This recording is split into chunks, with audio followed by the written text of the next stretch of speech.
अस्सलाम वालेकुम पाकिस्तान और एमक्यूएम पाकिस्तान के कारकुनान। वो रोज़ कहते हैं कि यार कुछ बदलने वाला नहीं है, कुछ सही नहीं होगा। अभी आपने कुछ दिनों पहले फारूक सत्तार ने एक जगह एक बयान दिया कि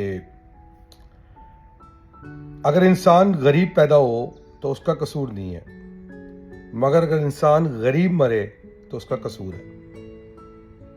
और बिल्कुल फारूक सत्तार हों, खालिद मकबूल हों, अमीन उल हक हों या उनकी टीम के जितने भी लोग हों, वो इसी फॉर्मूले पे गामजन है कि उनको गरीब नहीं मानना। अब वो चाहे उस तपदौक के अंदर वो शोहदा, असीर, लापता कारकुनों की कुर्बानियों को रायगा कर रहे हैं, मगर उन्होंने ये फैसला कर लिया है कि उन्होंने गरीब नहीं मरना। इसको मैं थोड़ा ट्विस्ट करता हूँ और मैं ट्विस्ट करके ये आपको बताता हूँ कि मेरा तज्जिया ये है कि इंसान गुलाम पैदा हो उसकी गलती नहीं है, मगर अगर इंसान गुलाम मरे तो उसकी गलती है। और हुआ ये है कि पहले पुरानी सियासत ने एमक्यूएम के मजलूमों का साथी है टाइप के गाने बना के आपके जहन में ये बात घुसा दी है कि आप मजलूम हैं, ताकि आप कुछ कर ही नहीं सकें। अच्छा, जिसने ये गाना लिखा, मैंने एक दिन उससे पूछा कि यार आपने ये गाना क्यों लिखा था, आपने कौम को मजलूम समझा दिया। तो उसका भी कहना था, मैंने तो नहीं कहा था कौम जिंदगी में मजलूम बन के रहे। बहरहाल,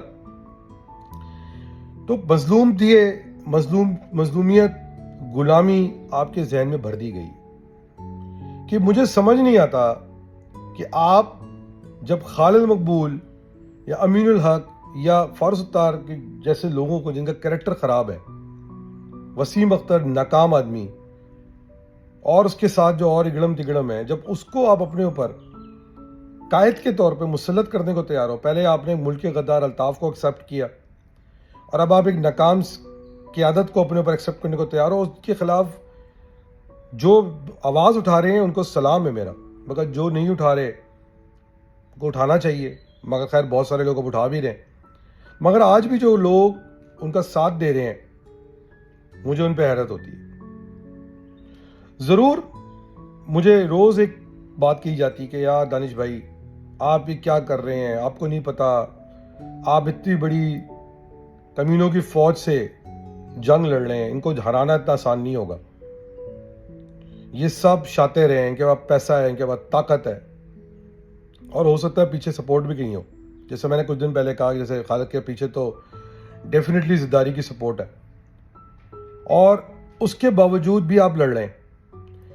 तो मैंने सोचा कि कुरान से रुजू करूं, तो कुरान ने कहा है कि फ़इन्न माल उसरी उसरा, so surely with hardship comes ease, यानी मुश्किलात के साथ आसानियां भी हैं।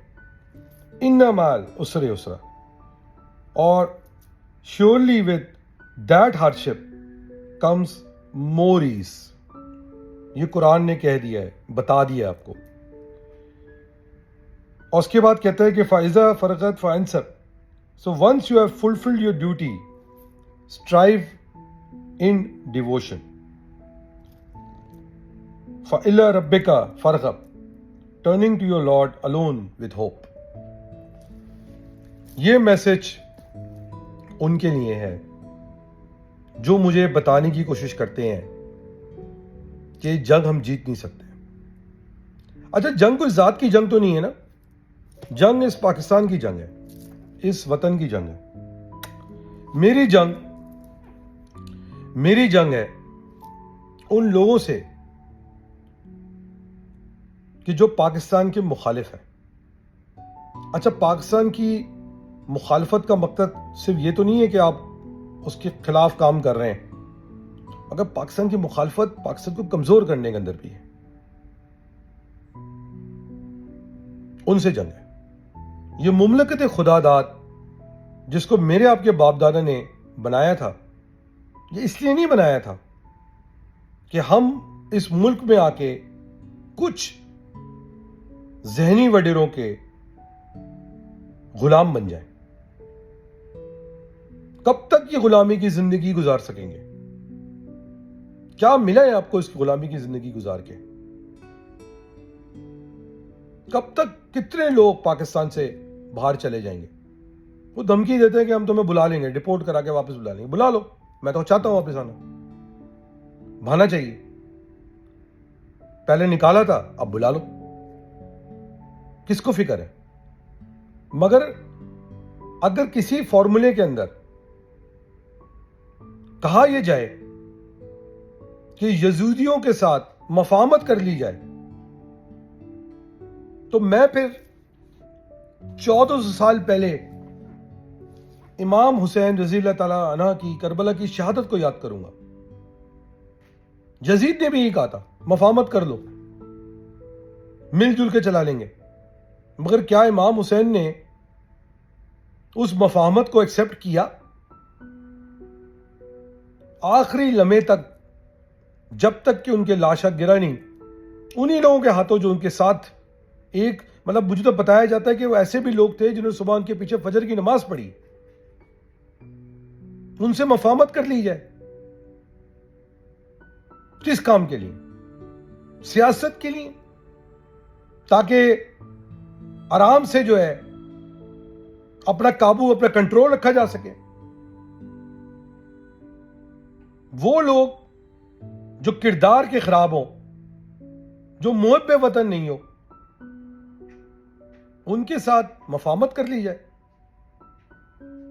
ये किस तरह की सियासत है? मैं तो कम से कम ऐसी सियासत, ऐसी सोच का साथ नहीं दे सकता। यह बात मैं आपको बताता चलूं कि अगर यह मफाहमत आपने करी, ये बिल्कुल वैसी मफाहमत होगी कि जैसे एक जमाने में तालिबान के साथ करी थी आपने। और हम जैसे लोग उस वक्त चीख रहे थे, रिकॉर्ड पे है, कि ये तालिबान की सपोर्ट आपको गड़वा देगी। ये जो आज खारजाइत का वर्ड है ना, रिकॉर्ड पे मेरे आप ब्लॉग पेज पे जाके देखें, 10-15 साल पहले मैंने इस वर्ड को लिख दिया था कि खारजी। मगर आपने गुड तालिबान बैड तालिबान कर कर कन्फ्रंट नहीं करने का फैसला करके आज आप देख लें आपका क्या असर। और अब चूंकि कोई सेटअप चलाना है, कोई सिस्टम चलाना है, कोई प्रोसेस चलाना है, तो ऐसे लोग दो ना अच्छे इंसान हैं, ना अच्छे पाकिस्तानी हैं, ना अच्छे मुसलमान हैं, उनको आप सियासी मफाहमत के नाम पर कि सिस्टम चलता रहे, अकोमोडेट अगर कोई करेगा, तो मैं कम से कम जाती तौर पे ऐसे फॉर्मूले का साथ नहीं हूं, चाहे इसके कोई भी कॉन्सिक्वेंसेस हो।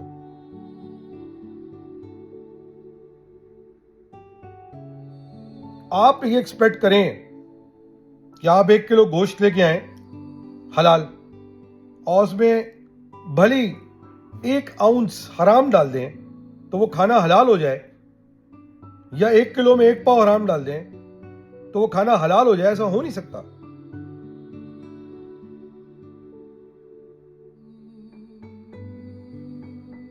महाजिर कारकुनान, महाजिरों का जो सबसे बड़ा अलमिया रहा है वो ये कि कौम मुखलिस थी, कौम मुहिब्बे वतन थी, मगर क़यादत ने उनको हमेशा लेट डाउन किया। मतलब हैदराबाद मैसेकर हुआ, आपको इंसाफ नहीं मिला। कस्बा अलीगढ़ में मैसेकर हुआ, आपको इंसाफ नहीं मिला। पक्का किला मैसेकर हुआ, आपको इंसाफ नहीं मिला। हजारों नौजवान आपके मर गए, आपको इंसाफ नहीं मिला। कटी पाड़ी हुई, आपको इंसाफ नहीं मिला। आपका मुआशी इस्तेसाल हुआ, आपको आज तक इंसाफ नहीं मिला। आज उन हकूक के लिए जिसके लिए आपको स्ट्रगल भी नहीं करनी चाहिए, आप कोशिश कर रहे हैं, और सलूशन क्या दिया जाता है? आप पर एक वीक क़यादत को लाके बिठा दिया जाता है, क्योंकि उनको पता है कि अगर आपके ऊपर एक कमजोर क़यादत बैठी हुई है तो आप कभी भी अपने हकूक को मौसर तरीके से हासिल नहीं कर पाएंगे। क्यों? मगर क्यों?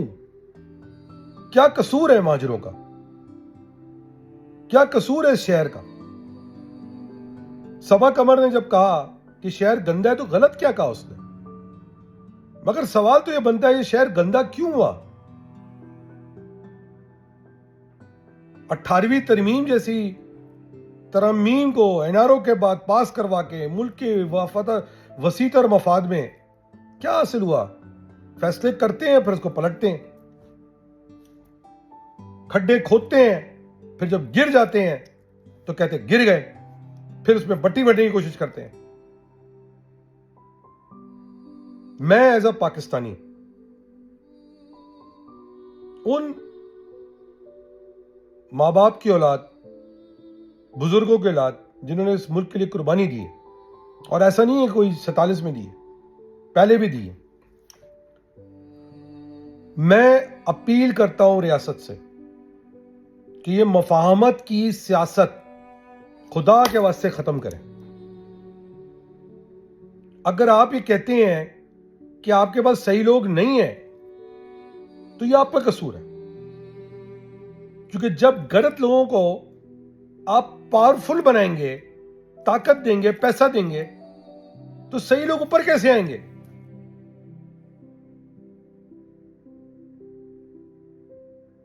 जब आम आदमी ये देखेगा कि चोरी करने वाला, गलत काम करने वाला, मुल्क को तोड़ने वाला, लूटने वाला, पाकिस्तान को कहते हैं जी हमने पाकिस्तान खपे, पाकिस्तान जिंदाबाद कह के पाकिस्तान के बाप पे एहसान किया, तुम्हारा बाप भी पाकिस्तान जिंदाबाद कहेगा, तो उन लोगों को पजीराई मिलेगी, उनको ताकत मिलेगी।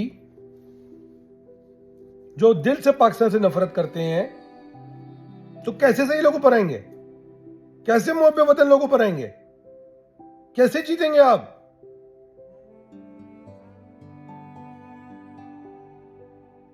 मैंने 10 साल पहले, 8-10 साल पहले, जब मौत की कशमकश से लड़के 2 महीने वेंटिलेटर पर रहने के बाद और 3.5 महीने हॉस्पिटल में रहने के बाद जब ये सवाल अपने रब से पूछा कि खुदा मुझे वापस क्यों भेजा, मैंने वाकया पहले भी सुनाया आपको कि जब मैं होश में आया तो एक दिन मेरी बॉडी बिल्कुल ही खत्म हो गई थी, पैरालाइज था मैं पूरी तरह से, सिर्फ ये हाथ थोड़े बहुत चलते थे।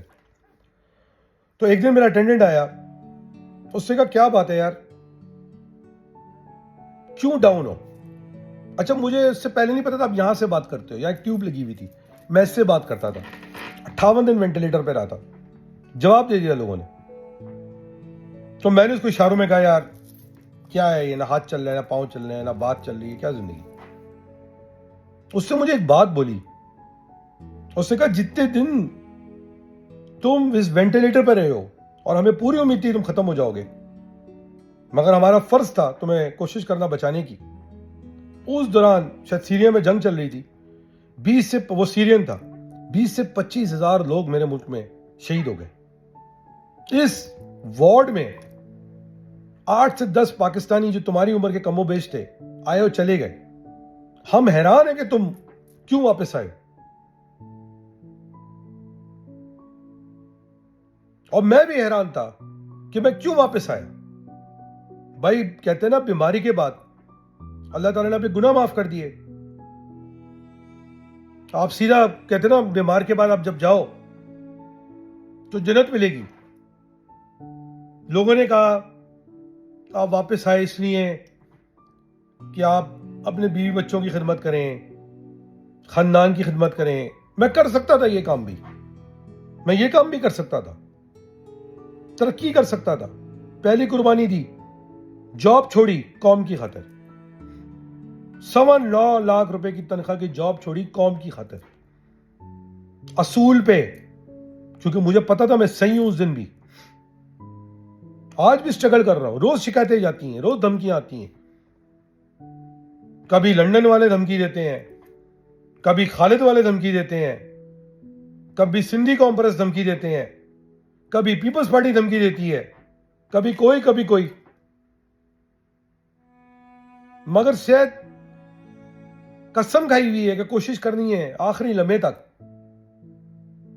आखिरी सांस तक, आखिरी खून के कतरे तक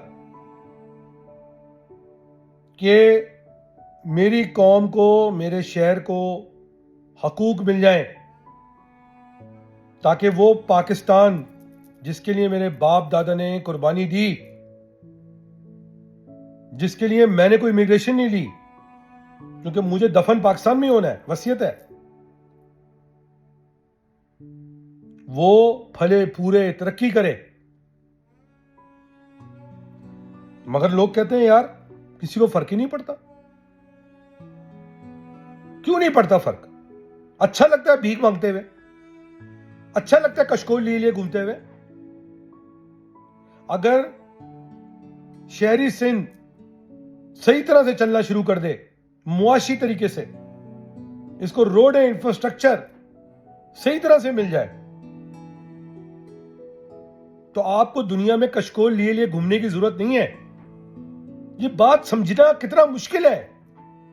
क्यों नहीं समझ में आ रही ये बात?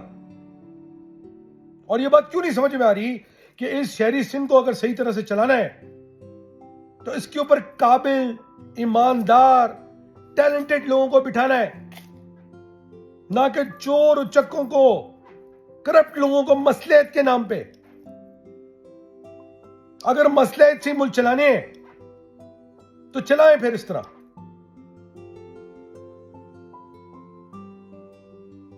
फिर कशकोल लिए घूमते रहे दुनिया भर में। और अगर कशकोल तोड़ना है, मुल्क को मजबूत करना है, अपनी फौज को मजबूत करना है, अपनी ताकत को मजबूत करना है, तो आपको शहरी सिंध को मजबूत करना पड़ेगा। और शहरी सिंध तब मजबूत होगा जब उसके ऊपर एक एबल मुहब्बे वतन की आदत बैठी होगी, ना कि अमीनुल हक जैसे टुच्चे बैठे होंगे, लोटे, खालिद मकबूल जैसे लोग बैठे होंगे जो हिंदुस्तान की मदद लेके अमेरिका पहुंचे थे, ना कि फर्जदार जैसे लोग बैठे होंगे जिनके हाथों माएं बहनें बेची हुई नहीं है, या वो लोग जो आज भी अल्ताफ के आने का इंतजार कर रहे हैं, जो पाकिस्तान तोड़ना चाहता है, जब वो लोग, मैंने अभी शफी बरफत का एक वीलॉग सुना जिसमें खुद नाज़ुबिल्लाह अस्तगफिरुल्लाह पाकिस्तान तोड़ने की बात कर रहा है, उनकी थोड़ियां पकड़ रहे हैं आप। जंग हो रही है, बबरदो बाईपास ब्लॉक किया हुआ कनाल के मसले पे। क्यों नहीं सिंध गवर्नमेंट ने एक्शन लिया उनके खिलाफ? नहीं, कोई सवाल ही नहीं, कोई जवाब ही नहीं।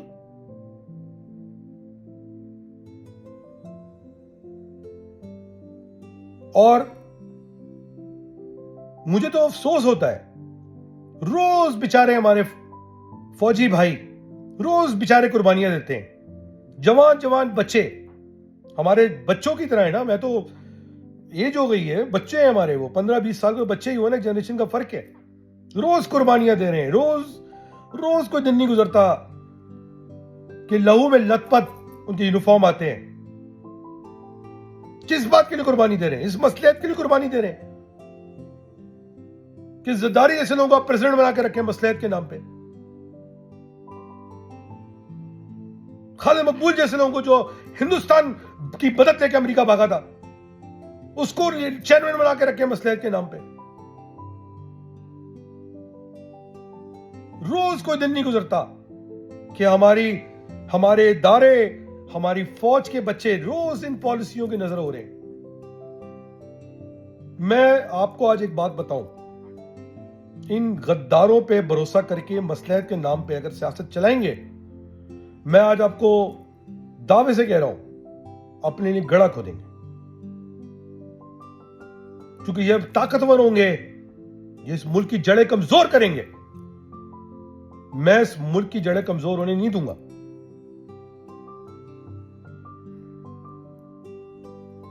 नहीं होने देंगे। कब तक हमारे फौज के लोग, हमारे बच्चे हैं, हमारे भाई हैं, हमारे रोज बेचारे बॉर्डर पे खड़े हैं, लड़ रहे हैं, इधर east border, west border, domestic issue. क्यों? क़यादत सही नहीं बैठ रही,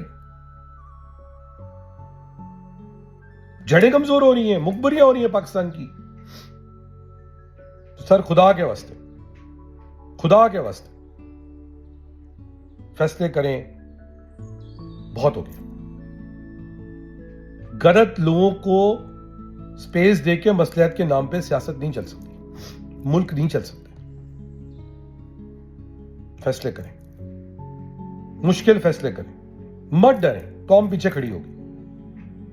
मुझे बाकी सबका तो नहीं पता, मगर महाजिर मैंने आपको बताया इतने कुछ ज्यादतियों के बाद भी आज पाकिस्तान के साथ खड़े होंगे आपके पीछे। मत फिक्र करें 1 दर्जन 8 10 6 7 लोगों की, चल जाएगा सिस्टम। डिसीजन ले बस। आज इतनी सी बात करनी थी, लंबी हो गई, सोचा था नहीं करूंगा बात, मगर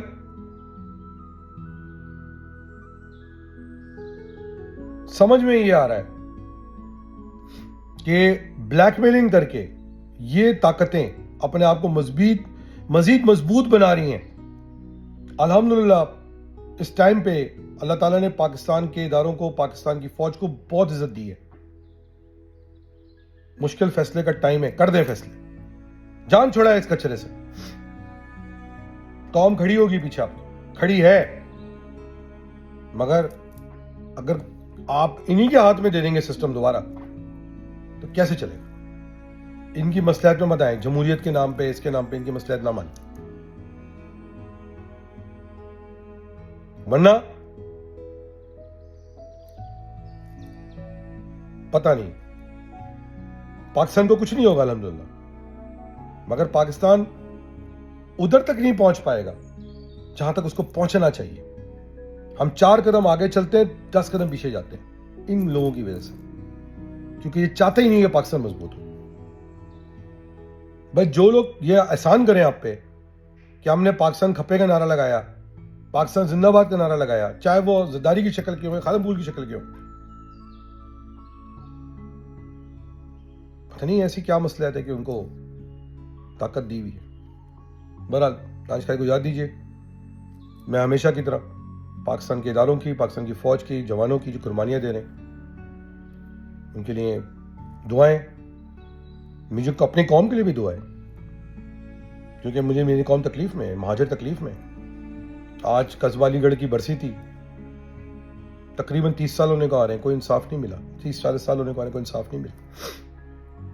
पता नहीं मिलेगा नहीं मिलेगा, उम्मीद तो नहीं है, मगर अगर आप ना उनको इंसाफ दिलाएंगे, ना उनको मौका देंगे तरक्की करने का, ना ताकत का, तो कैसे चलेगा।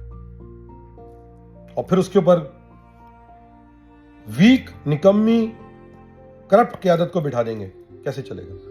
और मैं तो एमक्यूएम पाकिस्तानी कारकुनों को समझा रहा हूं कि मेरा नुकसान नहीं है, तुम्हारा नुकसान है। दिन ब दिन तुम देखो, तुम कहां खड़े थे, कहां पहुंच गए हो। इतनी कुर्बानियां देके तो लोग यहां जाते हैं, तुम उल्टा जा रहे हो। इससे निकम्मे लीडर्स की वजह से, जो तुम्हारा सौदा कर देते हैं बंद कमरों के अंदर, और जब तुम्हारे घर में रोटी नहीं होती है तो मांगे दांगे से तुम्हें अरेंज करके देते हैं। अपनी यशों पे पैसा खर्च करते हैं, मतलब तुम्हारे लिए पैसे नहीं है, वक्त नहीं है, टाइम नहीं है। मुझसे मत लड़ो, इनसे लड़ो। लड़ो का मतलब ये नहीं, लड़ो, हकूक मांगो अपने। सोचो, इतने साल हो गए, ये लोग बाहर से आके इंपोज होके एमएनए एमपीए बन जाते हैं। अमीनुल्लाह कितने साल बाहर रहा, वापस आया, एमएनए बन गया। खालिद मकबूल एमएनए बन गया। वसीम अख्तर अब आएगा वापस, कुछ और बन जाएगा। ये भाई तुम लोग क्यों नहीं आते ऊपर। और जो बाकी नजर आ रहे हैं वो सारे उल्लू के पट्टे हुए हैं जो इनके साथ के। कभी सोचा है क्या तुम सिर्फ झंडे लगाते रहोगे, वॉल चौकिंग करते रहोगे, छोटे मोटे चिन्नी चोरी वाले काम करके जिंदगी गुजारोगे अपनी। यही किस्मत में लिखा है तुम्हारी। और अगर तुमने इसी तरह चलाना है तो फिर तुम्हें घर बैठ जाना चाहिए, कुछ और कर लो, सियासत ना करो। बहरहाल दानिश भाई को याद दीजिए, पाकिस्तान जिंदाबाद, पाकिस्तान आर्मी जिंदाबाद। सर प्लीज कुछ करें। जी एम हाजिर। अल्लाह हाफिज़। अदा।